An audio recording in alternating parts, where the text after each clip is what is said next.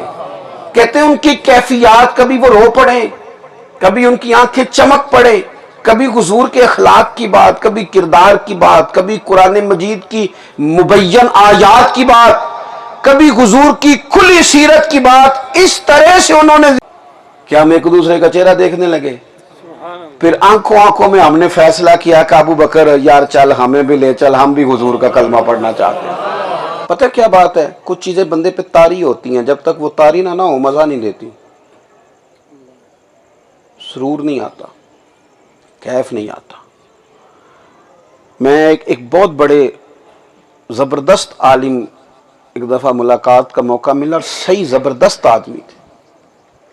تو ہم نے ان سے عرض کی کہ حضور آج آپ کی تقریر سننے آئے ہیں. انہوں نے محفل میں مجمع میں کھڑے ہو کے لوگوں سے کہا آج میری طبیعت نہیں لگ رہی، میں جب تک میرا پورا دل نہ لگے میں حضور کا ذکر نہیں چھیڑا کرتا. میرے اوپر کچھ بوجھ ہے، میری قلبی کیفیت کچھ اور ہے. میرے جذبات کو ذرا وضو کر لینے دو، ذرا میرے خیالات کو دھل لینے دو، ذرا میرے تصورات پر کسی پریشانی نے بوجھ ڈالا ہے ذرا اتر لینے دو، مجھے تھوڑا موقع دو. پھر میں نے دیکھا کہ انہوں نے وضو کیا، 2 نفل پڑھے، کچھ دیر درود شریف پڑھا. پھر کہنے لگے میں نے اپنے آپ کو سمجھا لیا ہے کہ کہیں تو لوگوں کی سفارشوں پہ تو نہیں حضور کا ذکر کرنے لگا. میں نے اپنے شیخ کو دیکھا، منبر کی طرف آ رہے تھے، تھوڑی دیر رک گئے، اور کئی دفعہ دیکھا جمعے کے وقت آتے، اب نعرے لگ رہے ہیں، لوگ جمع ہیں، آپ رک جائیں گے تو تھوڑی مشکل ہوتی ہے، تو رک جاتے۔ تو ایک دن کسی نے پوچھا کہ حضرت یہ ممبر شریف پر جمعے والے دن جانے سے پہلے تھوڑی دیر رک جانا، اب لوگ جمع ہیں، نعرے لگ رہے ہیں، آپ کیوں نہیں جاتے؟ تو حضرت فرمانے لگے ہزاروں کا مجمع جب دیکھتا ہوں اور ان کی آنکھوں میں اپنے لیے پیار بھی دیکھتا ہوں اور ان کے نعرے بھی دیکھتا ہوں، تو ممبر پر جانے سے پہلے تھوڑی دیر پہلے اپنے آپ سے پوچھتا ہوں کہ کہیں تو ان نعروں کے لیے تو نہیں آیا ہوا، پوچھتا ہوں اپنے آپ سے کہ کہیں ایسا تو نہیں کوئی مسئلہ کہ یہ لوگوں کا ذوق شوق، اور کہیں ایسا تو نہیں کہ تو آج یہ ذہن بنا کے آیا کہ آج میں نے کمال کر دینی ہے۔ جب اپنی نیت ٹھیک کر لیتا ہوں پھر ممبر پر بیٹھتا ہوں۔ یہ کیفیات ان لوگوں کی تھی جو حضور کے ذکر سے لوگوں کو موہ لیتے تھے۔ ایک بات ضرور اپنی زندگی میں طاری کریں، انسان کا شعبہ ایک نہیں ہوتا، شعبہ جات مختلف ہوتے ہیں، لیکن اس بندے کی حیثیتیں بھی مختلف ہوتی ہیں۔ یعنی ڈاکٹر صرف ڈاکٹر نہیں ہوتا، وہ کسی کا بیٹا بھی تو ہوتا ہے نا۔ صرف ڈاکٹر نہیں ہوتا، کسی کا بھائی بھی تو ہوتا ہے نا۔ ڈاکٹر صرف ڈاکٹر نہیں ہوتا، کسی کا شوہر بھی تو ہوتا ہے نا۔ ڈاکٹر کسی کا باپ بھی تو ہوتا ہے۔ انسان کا شعبہ ایک ہوتا ہے، اس کی حیثیتیں ایک جیسی نہیں ہوتی، وہ کسی جگہ پہ کچھ ہے، کسی جگہ پہ کچھ ہے۔ عالم، استاد، شیخ، مفتی، لیکچرار، یہ اپنے شعبے کے تعلق سے اگر ایک استاد ہیں، لیکن وہ سبھی کے استاد تو نہیں نا، شاگرد بھی تو ہیں نا۔ وہ سبھی کے پیر نہیں، مرید بھی تو ہیں نا۔ وہ کسی کے دوست بھی تو ہیں نا۔ ہم یہ کرتے ہیں کہ ہم اپنی شخصیت کے خول میں پوری طرح قید ہو کے رہ جاتے ہیں، تو ذوقی کام کئی دفعہ ختم ہو جاتے ہیں۔ اگر ہم اپنی شخصیت سے تھوڑا سا باہر بھی نکلیں، میں آپ کو بڑی درد سے کہتا ہوں، کبھی کبھی دل کرتا ہے کہ وہ پیچھے بیٹھ کے نہ کوئی بندہ نہ جاننے والا ہو، پیچھے بیٹھ کے بندہ حضور کی نعت سنے۔ یار جب مطلب کبھی آنسو نکل آئے نا، کبھی آنسو، تو لوگ وہ بھی سوشل میڈیا پہ ڈال دیتے ہیں کہ وہ پیر صاحب تو رو پڑے، وہ یار یہ تو پیر صاحب اپنی معافی کرا رہے تھے، ہو لینے دو، ہو لینے دو، اسے بھی فاسٹ سیل کر دیا ہے۔ کبھی بندہ پیچھے بیٹھے، اگر کیفیت ایک جیسی رہے نا ہمیشہ، تو پھر بندے میں خشکی آ جاتی ہے۔ دیکھیں نا، اگر دولت کے بل بوتے پہ ہی کوئی بندہ سارا کچھ تولنا شروع کر دے تو پھر تو وہ شادیاں بھی تجارت ہیں، ملاقاتیں بھی تجارت ہیں، وہ تو ہر جگہ بزنس سیدھا کرتا ہے۔ ہمارے بزرگوں کا طریقہ یہ رہا کہ وہ کچھ بھی تھے، وہ کچھ بھی تعارف رکھتے تھے، لیکن وہ اپنا تعارف حضور کے ساتھ وابستہ کر کے خوش ہوتے تھے، حضور کے غلام کہلا کے راضی ہوتے تھے۔ اعلیٰ حضرت فلسفی بھی ہیں، اعلیٰ حضرت بریلوی رحمۃ اللہ علیہ مفسر بھی ہیں، اعلیٰ حضرت محدث بھی ہیں، اعلیٰ حضرت رحمۃ اللہ علیہ ایک بہترین سائنسدان ہیں، اعلیٰ حضرت محدث بریلوی شیخ طریقت ہیں۔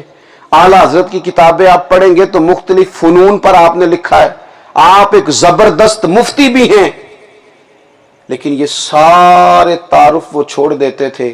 پتہ کیا کہتے تھے؟ خوف نہ رکھ رضا ذرا، تو ہے عبد مصطفیٰ، تیرے لیے امان ہے، تیرے لیے امان ہے، اور تو نبی پاک کا غلام ہے، تیرے لیے امان ہے۔ وہ اپنا تعارف ہمیشہ یہی کہتی ہے بلبل باغ جنا کہ رضا کی طرح کوئی سحر بیاں نہیں ہند میں واصف شاہ خدا، مجھے شوخی طب رضا کی قسم۔ وہ ہمیشہ اپنا تعارف اسی سے کراتے تھے۔ وہ کہتے تھے تجھ سے در در سے سگ، سگ سے ہے مجھ کو نسبت، میری گردن میں بھی ہے دور کا ڈورا تیرا۔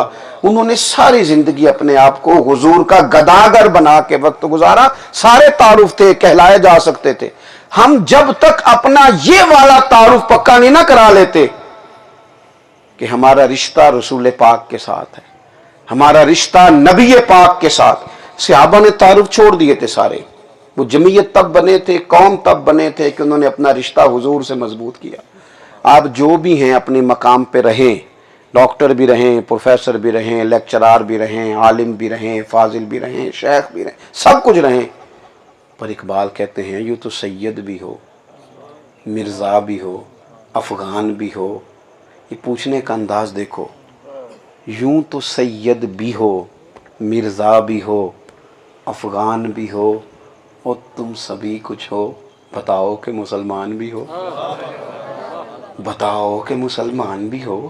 تمہارا یہ والا تعارف کدھر گیا، یہ والا تمہارا تعارف کدھر گیا؟ میں بڑی پہلے کی بات ہے، تو میں ایک دفعہ گزر رہا تھا، ایک محفل سے ہم لوگ باہر نکلے، تو میں گاڑی میں جاتے ذرا اکیلا ہی تھا، ہم تھوڑا سا آگے میں بڑھا تو ایک صاحب نے پیچھے سے آواز دی، کہنے لگا او ملاد والے جا رہے جی، ملا دیے۔ تو ہر روز غصہ نہیں کرنا چاہیے، کبھی کبھی مزہ بھی لینا چاہیے۔ میں انہوں آکھیا، میں کہ یار ایک کاری پھر آکھی،